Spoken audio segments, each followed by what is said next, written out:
fucking car! Wait! Fucking wait! Is it allowed? Is it a shoot? I'm gonna chase whatever you've got. The fuck are you doing, man? You don't touch the merchandise until we've seen some fucking coin. Sorry. Hey, you sure she's okay? Your girlfriend needs a doctor. Maybe you should call an ambulance. Enough fucking ambulance gonna come here, brother. Do you understand me? She ain't your business. She's my business. You pay for your gun and fuck off. All right, parent. Look at me. Oh yeah. And watched him die.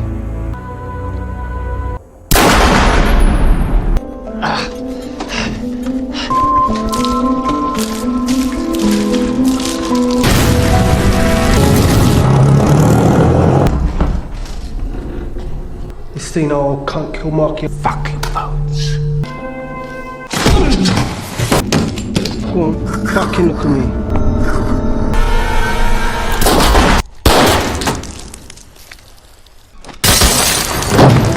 At the start of the film, Harry wakes, studies an old photograph, and begins his routine.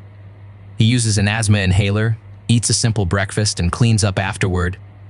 A woman's scream is heard outside, but he briefly looks out and ignores it, suggesting it is not unusual in the area. He then leaves the house, walks through the streets, passes a tunnel with music playing, checks his watch, and continues on his way. Harry visits his wife at the hospital, where she remains in critical condition and unresponsive. Later, he meets Len at a bar, and they play chess.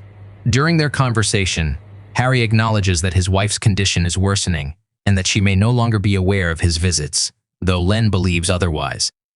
Shortly after, drug users conduct a transaction in the shop, prompting Len to express frustration at the deteriorating situation, while Harry remains largely indifferent. That night, Harry is awakened by loud banging and looks out the window to see a group of thugs vandalizing a car. When the owner intervenes, he is beaten. Around midnight, Harry receives a phone call that leaves him alarmed, prompting him to rush out in the rain and head to the hospital. At the hospital, Harry learns that his wife has died. Later, he places flowers in her memory. Len then takes him to their usual bar, where they play chess. During this time, Harry recalls his time in the Marine Corps, noting that a fellow soldier named Bob had helped him meet his wife. Harry recalls a night he spent dancing with his wife. During a conversation at the bar, Len asks about Harry's time in the Marine Corps and whether he has killed anyone, but Harry avoids answering and indicates the question is inappropriate. He explains that he left the Marines around the time he met his wife. Len then describes ongoing harassment in their neighborhood, expressing fear and frustration, and ultimately produces a knife, indicating he has reached his limit. Harry stops Len from acting, leading to Len's frustration and departure. That night, someone sets a fire inside Len's home, filling it with smoke. Len extinguishes it and reacts angrily. The following morning, 2 police officers visit Harry and inform him that Len was involved in a serious incident the previous night. The police inform Harry that Len has died after being attacked and found on a deserted street. Harry recounts seeing Len the previous day when they played chess and Len complained about local youths without identifying anyone. After delivering the news, the officers leave. One of them, Alice, is a recent transfer who does not explain her reason for taking the assignment. Alice and her partner execute a search warrant at Noel's home and arrest him on suspicion of murder. During the arrest, Noel asks to speak with his distressed mother and instructs her to contact his uncle for legal assistance. The officers also detain 4 other suspects believed to be involved. When questioned, all of them refuse to cooperate and deny knowing Len. Among the suspects, Mark appears nervous but denies it when questioned. Dean, under the influence, refuses to cooperate. Carl responds defiantly, criticizing the police for inaction during his brother's death. Alice continues the interrogation, asking whether Carl killed Len and if it was an act of self-defense. Carl becomes restless and refuses to comment. Noel also declines to cooperate, arguing he should be released without evidence. Mark appears fearful and claims to have been abused in an orphanage, but later admits the story was fabricated.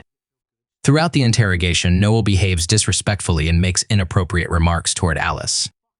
Alice remains composed and notes that Noel is losing control during the interrogation, though he continues to behave disrespectfully and mock evidence.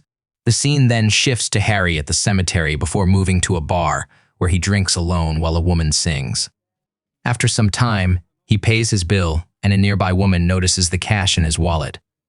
After leaving the bar, Harry is confronted by a drug addict attempting to rob him under a bridge. When the man lunges, Harry responds by stabbing him and then returns home. He removes his blood-stained clothes, showers, and goes to bed, reflecting on his wife. The next morning, Alice visits, and while inside, she notices a photograph indicating that Harry previously served in the Marine Corps. Alice notices a chessboard, and Harry briefly explains he's been learning to play before returning to the matter at hand. She informs him that the murder weapon has been found, a military-grade weapon belonging to Len with his fingerprints on it. Harry confirms Len owned it, having inherited it from his father. Alice adds that the evidence could lead the court to classify the incident as self-defense, potentially resulting in no charges against the suspects. Disturbed by the update, Harry asks Alice to leave, and she agrees to keep him informed. He later opens a memory box containing a knitted note and an old knife, then leaves them behind and visits Len's house, which has been destroyed by fire with damaged walls and shattered windows. Inside the house, Harry finds a photograph of Len and his wife. Looking out the window, he sees a group exchanging small packets near the tunnel. Shortly after, a couple is attacked nearby before managing to escape. That night, Harry follows one of the assailants to his home and approaches the door under the pretense of conducting business. When Harry enters the house, Stretch points a gun at him, but another man de-escalates the situation. Harry claims he wants to buy a gun, offering a cover story.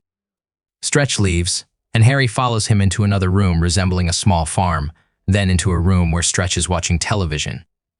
Harry becomes uneasy as he notices an unconscious young woman on the couch, while Stretch suggests she can be exploited for money. As they wait, another man arrives with a bag of guns and displays them. Concerned about the woman's condition, Harry considers seeking medical help. Stretch refuses to help and threatens Harry with a gun, ordering him to leave. When the unconscious woman begins to cough, Harry uses the distraction to disarm one man, take his weapon, and shoot him. He then fires at Stretch, whose gun is empty. As Stretch attempts to escape, Harry pursues him and finds him collapsed. Harry recalls a soldier who died in a similar manner before killing the attacker. He then carries the unconscious woman outside, places her in his car, collects the weapons, and sets the house on fire. After dropping her at the hospital and leaving money, he drives away. Meanwhile, Alice is warned by her superior that her investigation is progressing too slowly and is instructed to take a stricter approach to firearm-related crimes. Harry visits a church and leaves his money there. Alice later questions the rescued woman, noting the inconsistency of someone killing 2 drug dealers while saving her. Meanwhile, Harry monitors a tunnel from a nearby building. When a man confronts Noel and is struck by Mark, Harry shoots and kills him. He then takes Mark to Len's house, restrains him, and interrogates him about Len. When Mark denies involvement and refuses to cooperate, Harry subjects him to torture.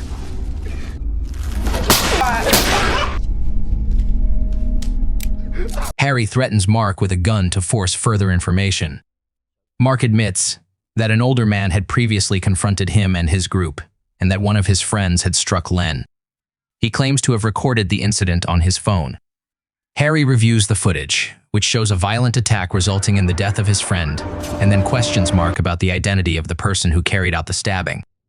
Noel is shown with a woman under the tunnel while other couples are present. Carl arrives injured, warning of a man with a gun, prompting armed men to confront Mark. During the confrontation, a panicked gunshot accidentally hits Mark.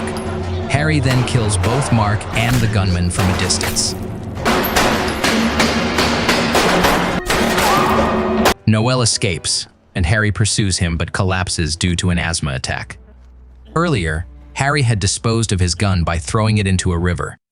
Harry regains consciousness in a hospital where Alice and her team question him about unusual activity near the tunnel before being asked to leave by hospital staff. Investigating further, Alice and her team visit the location where Harry had been. Believing he is responsible for the incidents, Alice requests authorization from her superior to track and investigate him, despite the lack of support for her theory. Alice is informed of her promotion and given time off. That night, police raid a building and arrest multiple drug users, with some resisting and others attempting to escape. Amid the chaos, Harry leaves the hospital after removing his IV. Alice realizes he may be targeting Noelle, while her partner notes that Noelle remains dangerous despite Harry's possible intentions. Despite the warning, Harry proceeds. During the drive, rioters throw paint at their vehicle, causing a crash that severely injures Alice's partner. Harry arrives, rescues both, and takes them to a bar where the bartender calls for an ambulance. Alice explains that the bartender is Noelle's uncle and warns of possible retaliation if Noelle is killed. Harry then goes to the basement and confronts Sid at gunpoint. Harry confronts Sid and presents video evidence implicating Noelle. Sid resists the accusation and attempts to protect Noelle. During the confrontation, Harry suffers an asthma attack and becomes weakened. Sid disarms Harry and shoots him. Upstairs, Alice is attacked and overpowered by Noelle. Sid orders Noelle to eliminate all witnesses and dispose of the bodies publicly. Noelle kills Alice's partner and then attacks Alice. As Noelle prepares to kill her, Harry uses a concealed pistol to shoot him in the neck. Immediately afterward, Sid shoots Harry in the shoulder. As Sid attempts to finish Harry, backup officers arrive and shoot Sid before he can act. In a later meeting, Alice is informed that there are no confessions or sufficient evidence and no further police action will be taken against Harry. Harry then walks toward the tunnel, now calm and well lit, indicating that the area has stabilized following the events.